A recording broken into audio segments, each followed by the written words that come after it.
Hey songwriters, welcome back to another video here at Home Songwriting. I'm Chad Shank, and today our video is a full-length online songwriting workshop all about top-lining and writing lyrics to a melody. So this was recorded at one of my recent online workshops through my meetup group at Home Songwriting Workshops. If you would like to attend live, because some of the info doesn't get to YouTube, definitely check the link in the description and RSVP and sign up. We'd love to have you join. It's absolutely free, and we hope to see you at future ones. But we're going to jump in and take a listen to top lining. So let's go. So welcome everybody to our top lining workshop. So some of you may be experienced in top lining, and for some of you, this may be totally new as well. I tried to include some information for both types of person. So some of you, if you've been top lining for a while, this is probably a lot of review. Hopefully you'll leave with at least some nuggets.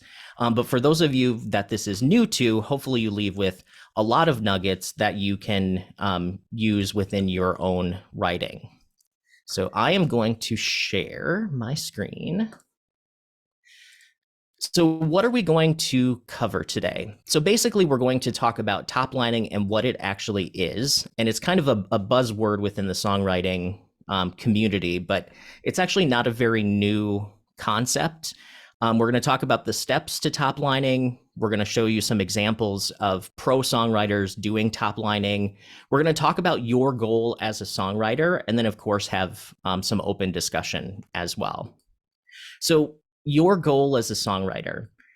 First off, songwriting should be all about having fun. So that's why I bolded the first few or the first couple of words in this. So really, songwriting is your goal is to have fun using available tools, your personal experiences, and also your natural talent to write songs that give your listener an emotional experience that makes them want to listen again.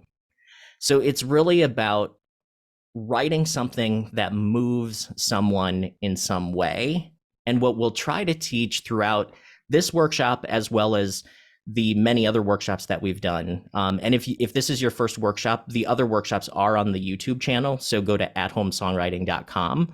But the idea is to effectively and purposefully communicate emotions and situations. So not just kind of throwing things together and does it work or not? It's really getting in and thinking purposefully about how are you communicating emotions. And remember, workshops like this really teach the tools. It's really up to you to practice the tools and the techniques and the information. So I would encourage you to not just leave this and think that it's going to sink in. Maybe try doing some of the things we talk about. Maybe commit to doing like your next couple of songs this way. Try the things out, and really just remember, no workshop or course can make up for the hours of the practice that you put into. And my goal is to help you find whatever your style is and doing the best writing that you can. So top lining. So let's talk about it. So what is top lining? Top lining is really a term that's used to refer to writing a vocal melody and also lyrics to an existing beat or a music track. Oh, hey, that's what. What's that, Camden? Oh, well, just like other musicians talk about chords and everything. Well, I just do this. I just write the vocal melody, and that's it. I don't know how to add all the other stuff yet. Yeah, so the word top lining comes from the melody line that really sits on top of the music. So that's where top lining comes in, because you're writing the top line, which is the melody and the lyrics. Top lining was really popular in R&B, hip hop, and pop music because producers were making tracks and then sending it to the top liners or the other songwriters that would come up with the melody and the lyrics. It's now becoming more common in a lot of styles. Even country music, you have country producers that are creating tracks, and then there are people top lining to it as well. So for those of you who have been to the other workshops, this is a little bit of a review, but when you are top lining, since you're writing lyrics and melody, the tools that we've talked about in the past are the tools that will still apply as you are thinking about writing to a track. And these tools work no matter what genre that you're writing in. And even if you're not thinking about how to master these different tools, you're making these decisions whether you know it or not. So no matter what you write, there's a number of lines, you have a length of lines, you have the meter of the lines, the rhyme scheme, the rhyme types. You will either have concrete or abstract lines within your lyrics. Within the melody, you will have a number of phrases, a length of phrases, the melodic shapes, which we talked about in the last workshop, rhythm of the notes, the pitch range, and then where the phrases start in relationship to the downbeat. So these are really your tools that you have at your disposal to create contrast and prosody within your top line. And contrast is this versus that. So it's, does your verse sound different than your chorus, right? You don't want your song to sound the same throughout the entire song. So contrast and changing things up between your sections is what keeps your listener engaged. And prosody is the structure as the film score to the lyrical content. So prosody is really the structure amplifying what your lyrics are saying.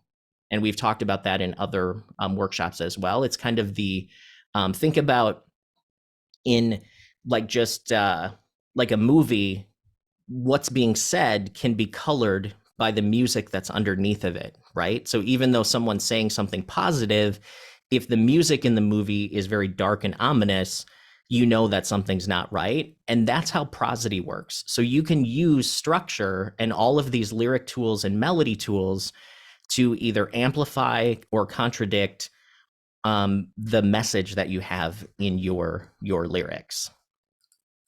So step one when you are toplining is you really need to start with a track or find a track. So where do you do this, or how do you do this? First off is you can make your own music track in your DAW, or you could use a looped chord progression. Even if you have just your instrument and your cell phone, you can record yourself playing a chord progression so you have something to top line over. You can buy tracks from producers on sites like beatstars.com.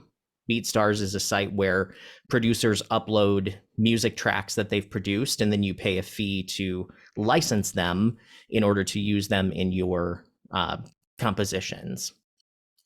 And then you can also create tracks from loops on sites like Splice or Loop Masters. These are loop and sample libraries that you can use their samples and their loops in your production. And a lot of top producers actually use these sites as well. So when you go on there, you'll hear a lot of familiar samples and a lot of familiar loops as well. If you have money, you could hire a producer or collaborate with a producer that can make you a track. One other thing that you can do is, if you're just getting started, is you can top line to karaoke tracks and try to pick songs that you are not familiar with. YouTube has a ton of karaoke tracks that you can find, and you can use these tracks to write to, but don't use the music afterward. You'll have to replace the music, but you can at least come up with a melody and lyrics from the karaoke track as well. And then one of the things that I will use now and then is a program that's online called Hookpad. So you can make beats and chord progressions with Hookpad. And this is, I think, Hookpad, to try it out, I think you get like a month or a week or something for free, but then I think it's like $5 a month. But this is to give you a sense of what you can do with Hookpad. I do think it's a great tool for people who maybe are not as skilled from a music perspective. So this is their introduction, and then I'll show you how I use this. So that's really their little kind of selling thing about that. But let me pull up the actual site here so you can see how I use it. Cool. So once you open Hookpad, it's basically all online, so you can use it on really any computer. I use it on my little laptop. I use it on my main computer. But there's a lot of things that it does that even I haven't necessarily mastered, but it's a really fast way to start putting together some tracks or some chord progressions while you're writing. So up on the top here, you have the ability to record, you can loop, you can mix kind of the different parts of the track together. I don't touch that a whole lot. What I do look at here, though, is the key and the tempo. So let's say we wanted to write a song in B flat major, and we wanted the tempo to be like 100 beats per minute. So basically, you set that, and then you can come down here, and there's a couple of ways you can do this. You can do the chords first or the melody first.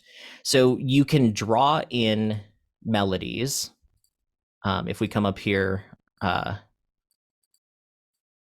how you do it is you actually click the notes.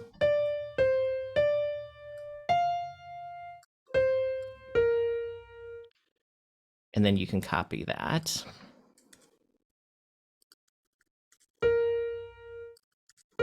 I have no idea what this is going to sound like, but I'm going to loop that. So now I have a melody.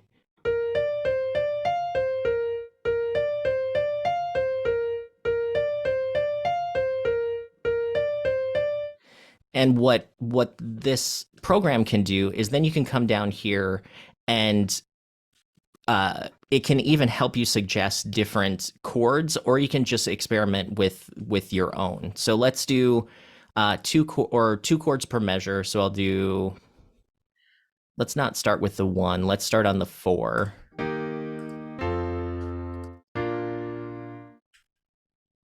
Pull this one out so it lasts 2 measures, or a full measure, I mean. Go back here. I'm going to do the same. So now it would play this.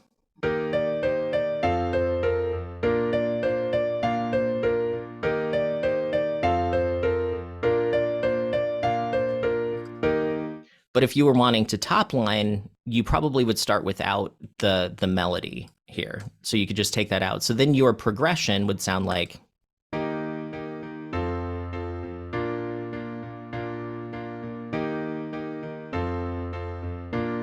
So you could then sing or hum a melody line over that and start coming up with melodies as well.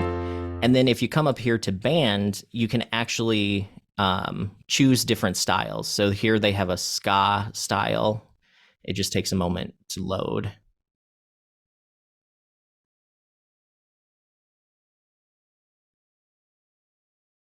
And like I said, this is a very simple, quick way to sort of come up with chord progressions on the go and experiment a little bit.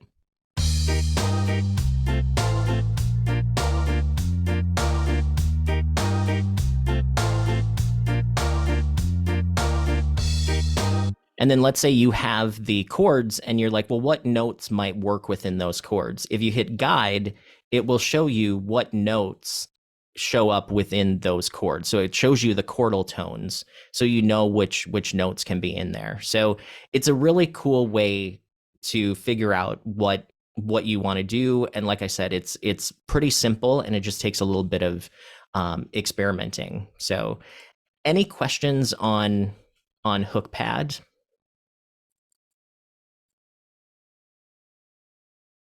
Karen asked, "Can you pull existing audio into that?" It's not really a DAW.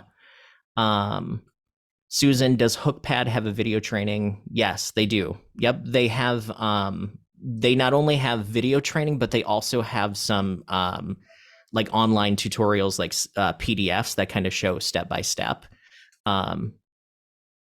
Yeah, and then you can also export all of what you do in there, either as a MIDI file, you can export it as a chart, so you can actually type in lyrics and have the lyrics under your chord symbols, so it can help you create like jazz charts. It's really cool.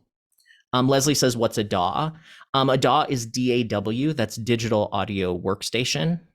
So that would be like Logic, Pro Tools, Studio One, GarageBand is a DAW. Those are when I say DAW, that's what it is, DAW.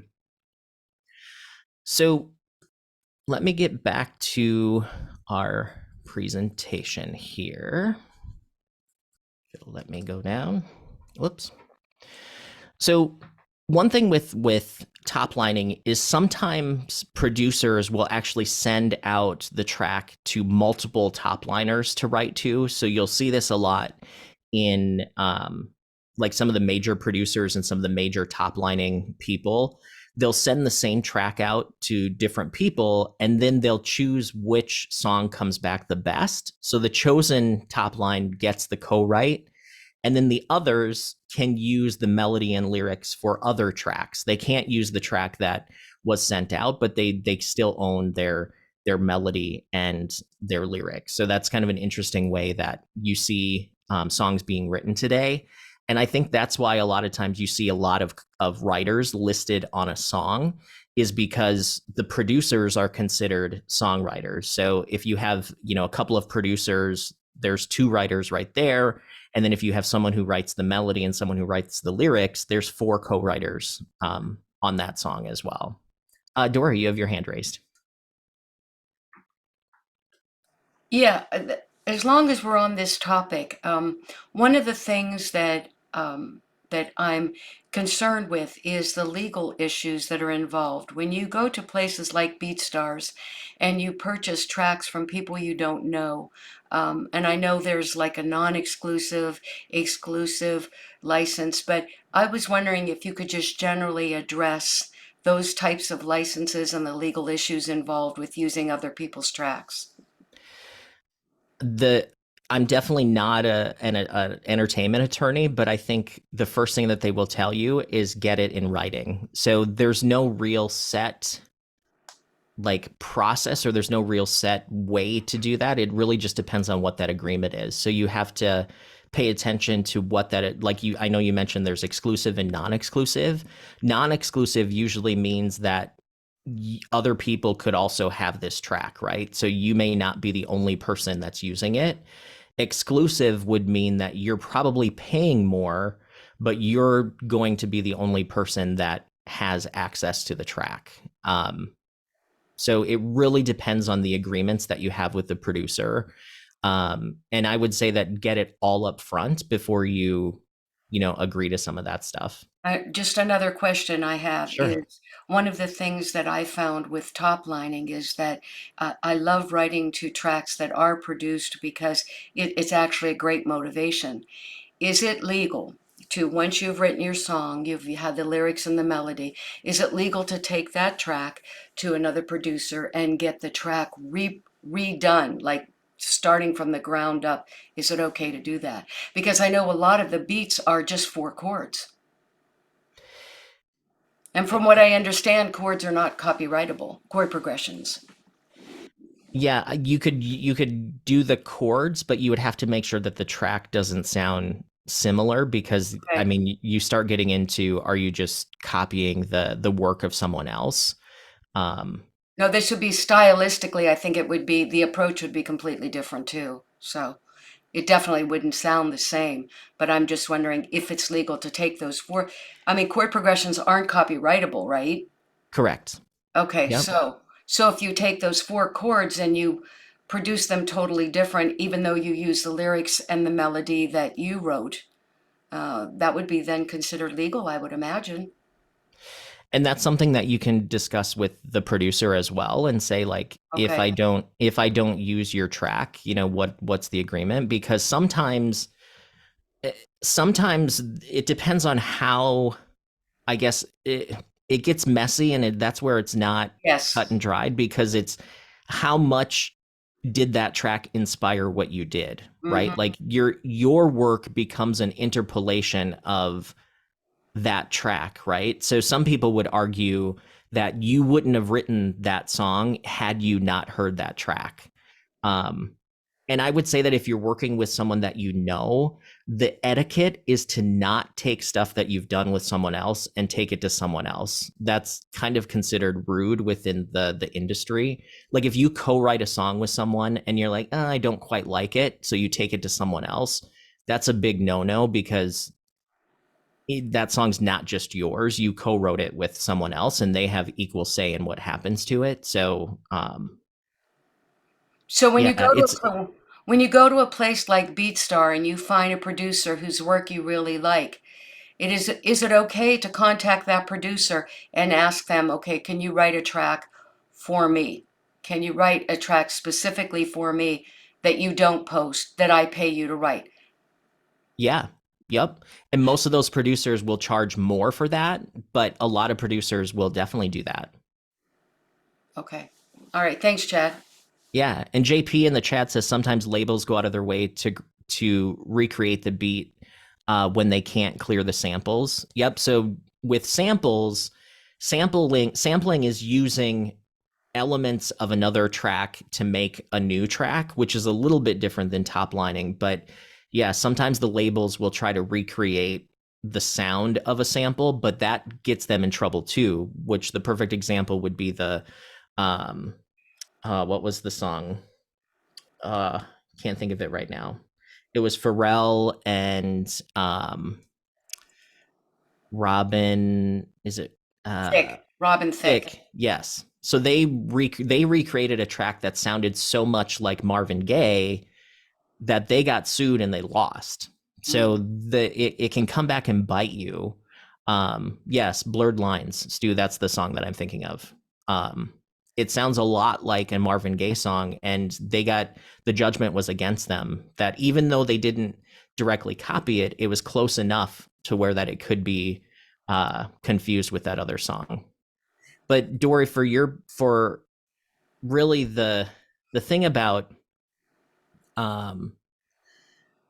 Dua Lipa's Levitating is a little bit different. That other group is claiming that they took that song too, which those songs sound a lot similar, but I can see both sides on that one. But Dory, for your thinking is you really do need to read the fine print and you do really need to understand what you're getting into, especially when you don't know somebody. Yeah. One of the things too that that you probably already know, but maybe someone in the class doesn't know that I've recently found out, you cannot use when you lease a track, you cannot use those for sync. My focus is sync for film and TV, and I mean they go through a whole big, huge clearance process. So just be aware of that. Yeah, again, it all depends on what is agreed to and what the what that arrangement is, for sure. Now, if you're using samples on like Splice and like Loop Masters, those are royalty free samples that people are putting out there for you to use, and those are available for use in sync and commercial release. But in that case, you're not getting a full track necessarily. You're taking bits and creating a new work that's based on those other things. So, yeah, we could talk for hours on like music legal stuff, and I know enough to be dangerous. I produce all my own stuff, so I don't worry about it that much. But once you have your track, so let's say you either made one or you found one, the next step is to really listen to the track for emotions. So play the track over and over again a few times, get a feel for the arrangement. What emotions does the track bring up for you? Like, are there certain ideas that instantly pop out? What feelings are you getting? And do any lyrical ideas pop into your head while you're listening to it? And make notes of what the track makes you feel as well.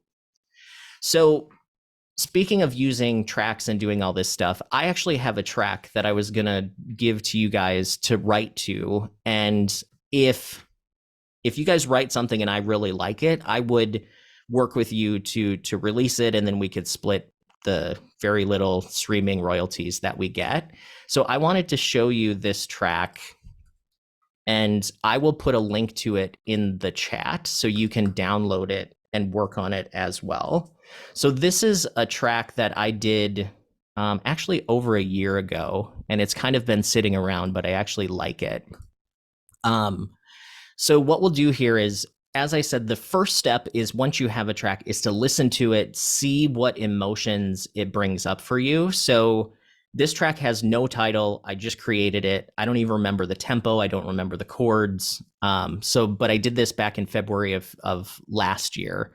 So here's the track, and then see if anything pops up and see if this is something that you guys may want to try to write to, and then send me what you come up with.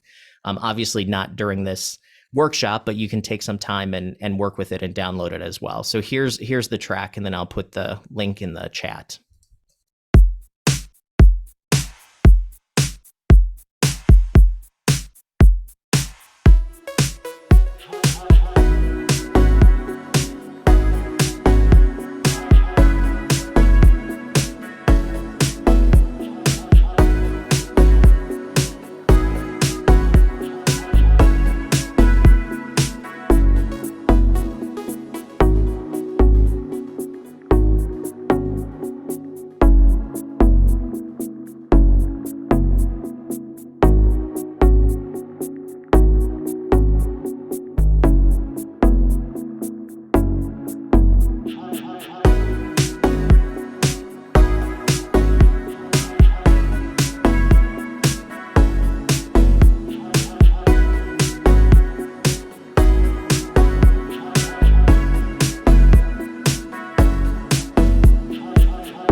So that's the track. What are some emotions that kind of come up with or come up when you listen to that track? Is there anything that pops into your head? Jay. Yeah, I feel like there's for me nostalgic. It had a lot of I think a lot of the way the processing was, and just the way the instrumentation was, it made me feel very much in the 80s, made me think about things I would have, I won't say regretted, but kind of longed after or wanted to seek after or would have liked to have seen to fruition, but just the universe didn't allow it. And so I was kind of like sketching some things in my head, and I'd like to circle back to you on that if you're open to it. Yeah. So Susan says, should we share them? Haha. It is competition, kind of, but even if you write about the same thing, you're probably going to write it in a different way. So for Jay's point, like kind of the 80s sound, like my style is really influenced hard by like the 80s and the 90s. That's when I grew up, and that's kind of the style that I like. So my latest releases have really been kind of along those lines. I like a lot of what like Charlie Puth is doing, what a lot of like Great, Good, Fine, Okay. There's a group out of Oklahoma called the Ivy that I've really been liking. There's a Canadian group that I like called Virginia to Vegas. So if you're thinking of trying your hand at top lining and sending something to me to check out, those are groups that really sort of inspire me. Adam says it felt like Prince. Prince is one of my main influences for sure, being in Minneapolis. So, Andrew, you had your hand raised. Oh yeah, to me, when I heard the track, there was just a bit of familiarity with it, but it was a relaxed track that, to me, had a lot of freedom in it, and it was really relaxed, like, and made. I imagine that the made a lot of the listeners feel a little bit of unruliness, like they makes people want to dance, right? But maybe dance with yourself and, like, watch some other folks on the dance floor. That's what it reminded me of. Kind of. Cool, awesome. Stu said he saw a taxi pulling away from an airport, passing through the suburbs, heading downtown, like a movie opening. That's cool. That's a cool image. As the producer of the track, I really just thought it sounded cool. I mean, I really didn't have any ideas of what it was going to be, and that's part of the process of toplining is, where is it taking you, and what direction could you take it? So I'm gonna paste the link now. So that way you guys can download it and mess with it, and I'd love to hear what you guys come up with to the track.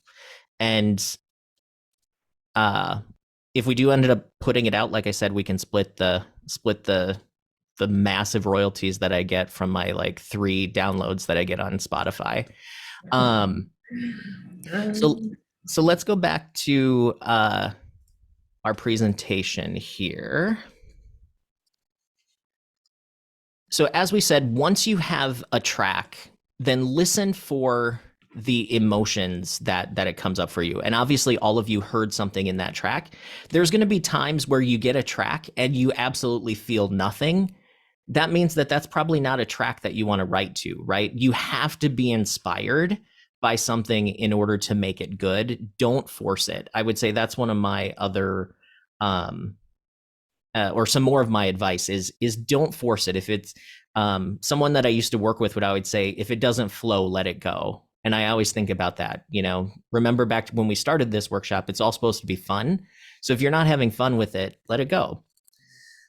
The next step in toplining a lot of times is really creating a melody line that you can set some lyrics to. So a lot of times that means maybe improvising a melody line with your instrument over the track, or maybe plucking out a melody with a piano or a keyboard.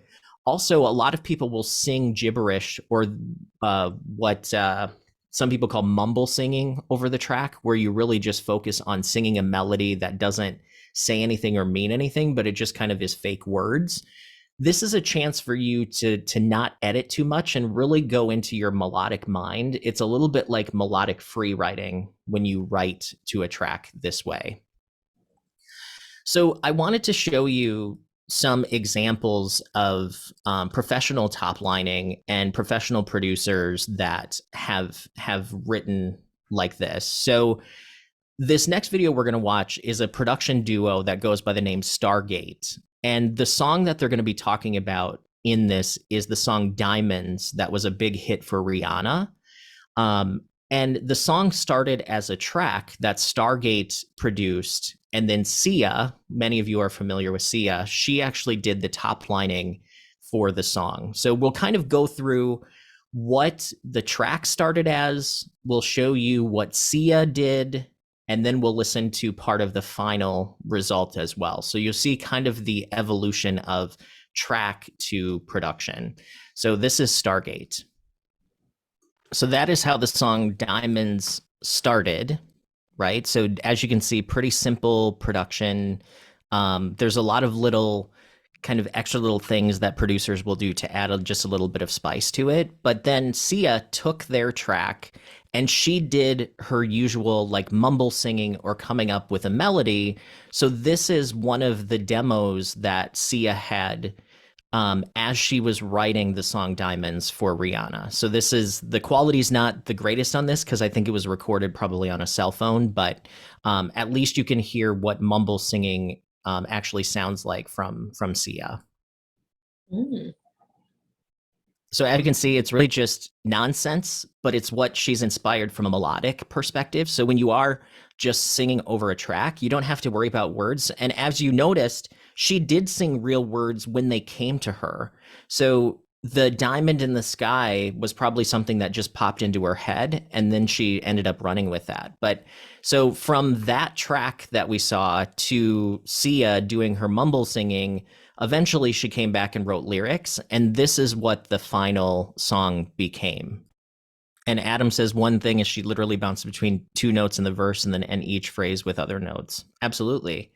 Yeah, so it's all about creating an emotion, creating a vibe, and kind of going with what works for you. We're going to hear from Sia a little bit later in the workshop as well, because I have another video of her, how she works with songwriting too. So she has a very unique style that's very much her.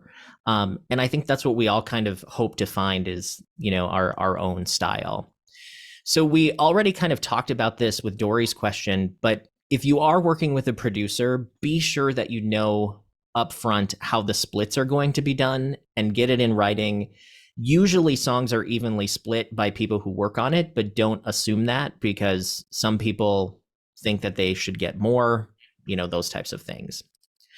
So once you have your mumble singing, or maybe you have some ideas down, the next step is really selecting the best parts in what you've done. So if you're in your DAW or in your DAW, you can edit down the parts that you like and sort of get rid of the parts that you don't like. And you can start to make that song arrangement. If you're not necessarily working in a DAW, if you're just recording on your phone or something, the deal is you could just sing the best parts or re-sing the best parts and edit or you could edit the waveforms in a DAW as well. And then once you have it into sort of the arrangement that you like, you can export the track and the melody so you can listen to it over and over again. Susan, so okay, how will we do the split agreement on the track that you sent out? Yeah, so my track, the deal is if I use, so basically if you write a melody and lyrics to the track and I end up using it, then we'll split it. We'll split it 50-50. Also, if you wanted to release the track with what you had done, then we would split it 50-50 and we would just do a little agreement together. We could both sign it and all those things. So I'm pretty easy to work with, not out to screw anybody over or anything like that. So don't try to screw me then either. We would split writing and publishing. Yeah, everything. Yep, for sure. So once you export the track, then it's really about like living with the melody for a few days and letting that melody sort of simmer and let it sink in. And I do this where I will record a melody and then I'll kind of listen to it just as I'm doing other things throughout the day. So I'm not so mentally focused on it and I can hear it for what it is instead of what I am trying to make it, if that makes sense. Because sometimes if I'm, doing like work and then I have the track playing, subconsciously something may stick out to me and I might be like, that's the title. You know what I mean? Like that's what the song is going to be. So it's really seeing what lives within the track and the melody itself. Once you have that melody, then you can try writing words that fit to some of the mumble singing. So as you heard in the Sia song, the melody sounded very similar to what she mumbled, but she actually put real words to it. So use the notes of the music to guide you on the topic and be sure to focus on the natural shape of the language so you're not accenting unaccented syllables like we talked about in our last workshop.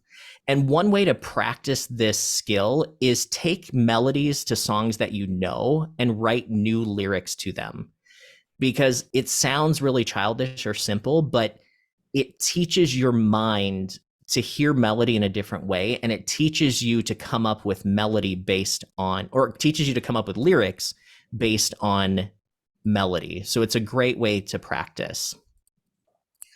And just an example here, like I said, don't emphasize the wrong syllables. So it's make sure that you're singing songs the way, or singing words the way that you would speak them. Otherwise, it comes across as not believable within your song. Finding a title as soon as possible is really helpful within any songwriting process, because that helps you have your Northern Star. It helps you develop the hook. It helps you know what the song is about and know what you want to say to your listener. So coming back to Sia, which for those of you who are familiar with Sia, she's an artist that never shows her face. So you never actually get to see what she looks like. So she always has a wig on or something covering her face. So here is a great clip that kind of shows you another process that is similar to toplining, and you might be working live with a collaborator, which is kind of the same concept as toplining. I love that she said that she takes her song concepts from trash TV. I think that's a huge tip. Like, and sometimes what I will do is I'll watch shows with the closed captioning on, because reading the dialogue makes you see the dialogue more like lyrics to me. And sometimes you see concepts more than hearing them, or at least I do. So maybe try that in your own writing as well. I'm at the point where I can't watch a TV show or a movie without coming out like with like 5 to 10 like titles or ideas. Like I'm constantly either grabbing my phone or writing stuff down in my notebooks. Like TV is a great place to get song ideas for sure. So to continue on the path of what some of these Dory, going back to the chat, she says, look up Axis of Awesome on YouTube. It's a comedy group. They perform several songs with the same chord progression. Absolutely. The thing about chords, and you'll hear people say, well, that song only has 2 chords. So what? It sounds good. Like, chords don't make the song usually. It's usually the melody and the lyrics. So when you have what I would say chord snobs that think you have to have a bunch of chords, they're missing the point. And the reason why tons of hit songs have the same chord progression is because it just works. I mean, it's like Ryan Tedder had said, it's like going to a Chinese restaurant and them not having rice, right? Like it works. That's part of the deal, right? So yes. And that's the thing, is you can use chord progressions all day long, just make sure it sounds, your melody and your lyrics sound different. So another big time songwriter and producer is DJ Swivel. And DJ Swivel works with people like Beyonce, which Beyonce, obviously has some of the biggest songs in the world. So he knows a little bit about how to top line songs and how to produce songs. So I thought this was a great example of writing to a track and kind of coming up with ideas and how it evolves as well. So this is DJ Swivel. There's definitely more to his video as well. So definitely check out his YouTube video, DJ Swivel. He has a lot of videos about mixing and recording, and then also the songwriting process as well. So when you are writing lyrics to an existing melody, I have a lot of people always ask me, like, what's the secret, or what's the, what do I do to just make it work? Well, unfortunately, there's really no shortcut in this. It really just takes a lot of practice and time and experimenting with different lyrics over the melodies that you hear. Sometimes the melody itself will just subconsciously suggest the ideas. Sometimes you really just have to look at your idea book and start singing stuff to a track. Really think about what is your song about. And again, most important is try to keep the natural shape of the language. So I wish there was a better way to teach you guys how to do it, but it really just comes with trial and error and doing some kind of maybe not as great work, and then eventually it gets better over time. One of my friends who also has a YouTube channel, her name is April Keys, and her name's over here on the side. It's Keez. She has a ton of songwriting videos that I think you all would like as well. She also studied with Berkeley. She's based in Maine, just super friendly, super great, really great attitude. I have a video where we talked about songwriting on my YouTube channel as well, so find that. But she did a video on toplining, and I thought that it would be great for us to kind of go through this as well. So she's starting with once you have the track. April does a really good job. So that kind of wraps up what I had prepared about toplining. I mean, I think we covered a lot of the basics. And hopefully it's helpful for you, as you are writing. Razzie in the chat says, when writing songs, should a person copyright it first as a draft or use another method to protect their material? So copyright exists the second that you capture your song in a reproducible medium. So the second that you write something down, the second that you record something, you own the copyright. You don't need to register it unless you are looking to basically take somebody to court and sue them for copyright infringement. The registration does not create your copyright, it just registers it. And anybody in Nashville will tell you, do not worry about people stealing your songs, because most of the time there's so many songs out there that if somebody takes it and actually makes more money with it than you do, that's when you sue them. Don't let the fear of somebody taking your song hold you back. I've heard of people not performing their songs because they're afraid that somebody in a coffee shop in the middle of Minnesota is going to steal their song. It's not going to happen. It's just copyright is not that important in the beginning. And you'll hear a lot of attorneys say that songs don't get registered until right before they need to take somebody to court. Now, if you're looking to get a judgment where you get money back, the song has to be registered. And the registration is not the only thing that established the registration is not the only thing that establishes the date of creation.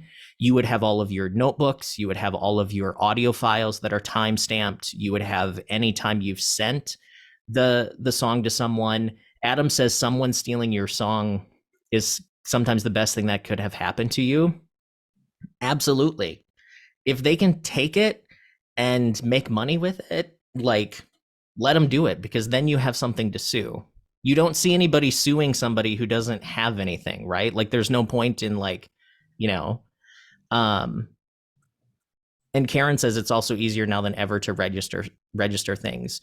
Usually what I will do is I will register like collections of songs, because it gets expensive if you're doing song after song after song. And the other thing to watch out for too is once you register your song, your contact information gets put into a public accessible database. And all of these music scammers now have your name and your contact information. And suddenly you'll start getting messages from supposed record labels that want to do deals. And, it's only $1,000. Like, it's all BS. Like, they just take those mailing lists that come from the Library of Congress because it's public record, and they spam you. So just know that nobody's actually listening to your song when it goes to the Library of Congress. Like, nobody's actually hearing any of that. So copyright is one of those things where I see a lot of newer songwriters getting really hung up about it, and to the point of it holds them back. So I would say, don't worry about it. Adam says if it gets stolen and that's the last good idea that you ever have, you have bigger problems. Totally. Yeah. So just so you guys know, a lot of writers in Nashville who do this as a living, a lot of times, even after they get signed, it takes them 7 to 10 years to actually even have a hit. And they're writing 1 or 2 songs every single day for those 7 to 10 years. So Barbara Cloyd, in a recent workshop that I watched, said that somebody who's written 4 songs thinking they're a professional songwriter is like somebody going and buying a tennis racket and thinking they're ready to play Serena Williams. Like, if you've only written a handful of songs, you're not a professional songwriter. You're just, I mean, it's just, you're not. So don't worry about any of the stuff. Just worry about writing for sure. So was this top lining information, was it helpful for you guys, or kind of what are your thoughts, and maybe how do you see this kind of evolving into your own writing?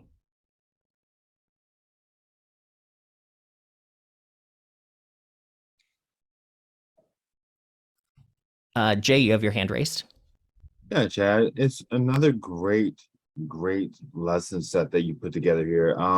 It's given me a lot to kind of process and think through. There are certain practices that I employ right now and kind of have since I started, and I think it's kind of trippy to me to see that they're more commonplace than I would have thought, simply because there's just not a huge writing community where I live. And so to kind of see it more like, oh, okay, I'm not insane. That's nice to know. These practices are more widely deployed. Okay. But yeah, Yeah. great class. Thanks for sharing. Oh, you're welcome. Thanks for coming. Christine, you had your hand raised as well. Oh, you're muted.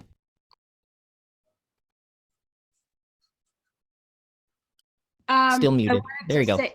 Okay, I wanted to say I will have to rewatch this, so make sure the recording comes through, because I'm not a technical person and I'm not a musician, and I will have to watch those tracks over and over and over again, because that for me is the hardest part. But listening to how they did it, that really helped a lot, really expanded my mind a little bit here. It kind of blew me away. So thank you. It was really good. I really enjoyed it. Oh, well, thank you. Thanks, Christine. Yeah, I think for me, seeing that the pros really just do it the same exact way we do is really encouraging as well. Like, it really just shows that they're just doing the same thing, but they just have a lot more practice at it for sure. Susan. I put this in chat, but anyway, my question is, so, and this sort of applies to your thing, but not really just that, but in general. If you have a track you're trying to top line, do you keep in mind what you think emotion, or I don't know, what would match what the person who's sending it to you would really, because they're the one that's going to decide, so are they deciding mostly on what's profitable with that song, do you think, in some niche, or are they deciding like what's going to resonate with them on that track they wrote? Because like what you're just talking about, these people that we're talking about, they're just whipping out a track. They probably don't have a lot of feeling about what it is one way or another. So is profitability probably is the main, I mean, I don't know. That's my question. I think there's 2 questions there. I think one is, do people write because they want to like make money with it? In general, yes, people write because that's how they make a living, but these professionals are writing so many songs that a lot of them will tell you that they have no idea which one is going to be the one. It really comes down to what resonates with people. So when you're writing, or when you have an opportunity to write for an artist, it really becomes more important to write something that would be something that they say. And when I'm listening to stuff that you guys write to my track, I'm going to be listening for, would I actually say this? And does that resonate with me as a singer, right? I heard somebody say that when you're a songwriter, you're actually kind of writing a script for the artist, right? And the artist has to believe in the script that they're singing. So what I would do is study, the people that I like. So study like Charlie Puth, the Ivy, study Great, Good, Fine, Okay. That's all one band name. It's kind of a unique band name. Studying my past songs that are out to know kind of what I write about, what resonates with me as an artist. Really, that's what it comes down to when you have an opportunity to write for an artist, is trying to come up with something that they will want to say.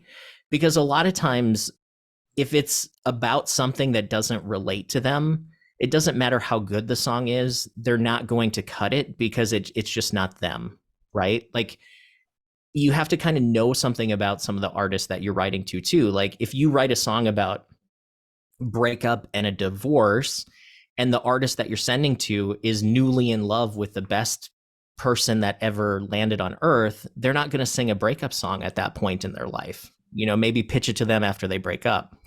You know what I mean? So you're kind of saying, knowing who it is, it's actually being pitched to, not so much who wrote the track. For sure. Absolutely. Yeah, okay. Yep. Thanks. Yeah, great question though. Sherry. Hi, I'm new, and I have like 23 songs of lyrics, and I don't play an instrument at this point. So it was really interesting to see the process through this, and very important to me that it gives me a little more confidence to go ahead and learn maybe the keyboards for me. And I found it really building my confidence up a little bit, because I'm a writer more naturally than I am a musician. So coming up with the melody or the chords is just, I don't know, this just really helped a lot. It opened up my perspective quite a bit. So I really appreciate it. Thank you. Awesome. You're welcome. Thanks for joining. I'm going to pull up here in just a moment. I created a spreadsheet of people who attend these workshops that are open to collaboration, and I'm going to try to put the link to it in the chat, because we have quite a few people that have signed up. I don't know if any of you have connected through this, but for those of you who maybe do one part of the process over the other, like Sherry had said, she's really more of probably a lyricist than a musician or a melody writer at this point. That's a good opportunity for finding someone who is maybe in the melody realm or does more of the music, because then you can combine your talents together and see what works. So I'm going to post this link to the spreadsheet so you can all get into it and enter your info so people can find you as well. Jay, you had your hand raised again. Yeah, sorry, I don't want to monopolize. Sherry, I wanted to throw this out at you before I lost you here. With instruments, it can be tricky to stop your writing process to learn a whole other instrument. I'm not going to say to learn one or not to learn one. What I will say is, if you have a song in your head and you think that you have a tune to it, whether it's a melody or harmony or whatever, try to grab something, some type of recorder, your phone, and hum it, whistle it, whatever you can to try to capture that and assign it to that song. Because there are tools that can help you take that audio and pull it in, and then you can adjust it from there. And so don't feel as though you need to learn a traditional instrument. There are ways around it. Absolutely. Yeah, for sure. I just want to say thank you for that. I'm a metal and a little soft pop. And so it is really difficult for me to do the melody. I don't hear things in my head, songs yet. Okay. So no worries. I'm looking for someone who can collaborate, and I'm looking in San Francisco and Sacramento because I live up here. And so far, there's nobody who wants to do that. But I don't want to take your time, but thank you for that. I appreciate that. I'm sure Chad's list is going to be fantastic for you. Yeah, definitely check out the list. Also, for those of you who are on this workshop now, also on Meetup, there's a great other meetup called Song Talk. And it's by some of our friends in Canada. They have monthly meetings where it's a song sharing group where they share songs more. That's a great place to listen to what people are doing on a monthly basis. I know that we share some members. I know some of you are familiar with them. But if you are looking for just another great group of people, that's a great group to check out too, because they're very encouraging. And I find that the people in that group are super creative. Like you hear a lot of unique styles that are just kind of fresh to the ear, which I think is really cool for sure. So the next workshop that I'm going to be doing is coming up in October, which it's so strange to say that October is next month already. This year's just flying by, but we're going to go back to a lot of the basics with songwriting and go back to start talking about writing verses. So in October, we're going to talk about writing verses. In November, we're going to talk about writing choruses. And then in December, we're going to talk about writing bridges and rewriting as well. So really going back to kind of the fundamentals of songwriting and really learning what each section's job is, so it becomes an easier process to write songs in general. Some of you have been through some of these workshops with me before, but it's great to go over them again because I think you'll get new things every time that you see it, for sure. Christine, you had your hand raised. You're muted.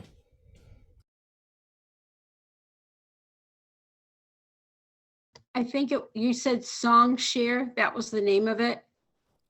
Oh, the other group is Song Talk. Song Talk. Okay. And is it spelled the way it says? Is it Yep. SONGTALK? Yep. Okay. .com or .org or anything? Okay. It's on Meetup, so you should be able to find it on meetup.com. It's another Meetup group. You know how hard a time I had with that. Okay, on Meetup. All right. Otherwise, they do have a podcast, and they have a YouTube channel as well. And they actually interview different songwriters on the podcast and the YouTube channel. I've been honored to have them ask me to help co-host their podcast. So there are some YouTube videos of me on there with them as well. So that's kind of a cool thing. Okay. Thank you. Thank you. Anything else that you guys want to talk about before we wrap up today while we have the group together? Hopefully it's helpful, and I'm glad to see, new faces in the group for sure. Oh, where do you send the tracks? So my email address, I will put it in the chat. It's northloopsongwriter@gmail.com. I used to live in a part of Minneapolis that's called the North Loop, so that's where my email address came from. So it's northloopsongwriter@gmail.com. Adam, you have your hand raised. Hey, yeah. Hi, everyone. I just wanted to recommend one of the best exercises that I do is I learn songs off the charts, and I don't just necessarily sing them. I pick the melodies out of my guitar, and I just wanted to say how beneficial it is to me that when I write melodies, I kind of balance it between my voice and my guitar is my main instrument. So a lot of times, your voice will gravitate towards certain notes, just like your fingers will, but they both, they're very different. They're very separate. So sometimes to really hit the money notes, I have to find them on the guitar, but I may have sung them in a, top-lining exercise like we've been looking at right now. So I would say don't discount the value of having the instrument there to also improvise melodies or find and finalize, the really good notes. Absolutely. So Adam, when you say like look at the charts, do you like create playlists for yourself, or what's your process in kind of studying what's working? Well, mostly, I listen to a lot of country because I feel like that's where a lot of the best writing, I mean, my taste is, I love the way those tight little songs work.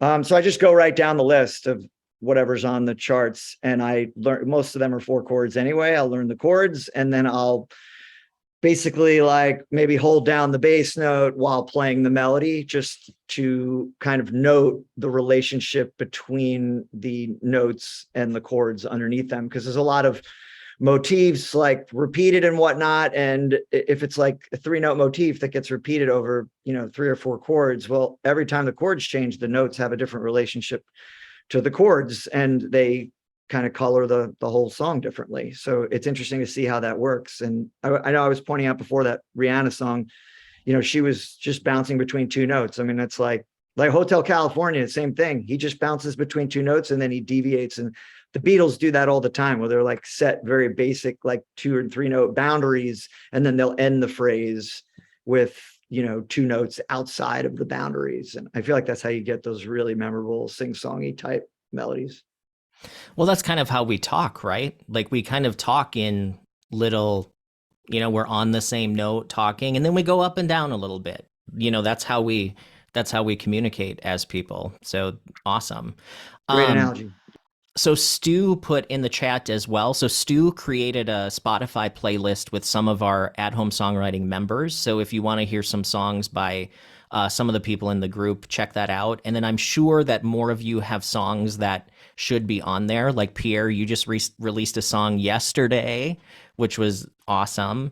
So definitely hit up Stu to get on the playlist and check it out as well. He has the link in the chat. Awesome. Well, that's all I got. So I appreciate all of you coming and hanging out again. Hopefully, this will inspire you to write some more. And then I'm excited next month to start reviewing, verses and talking about that, because I love talking about that stuff as well.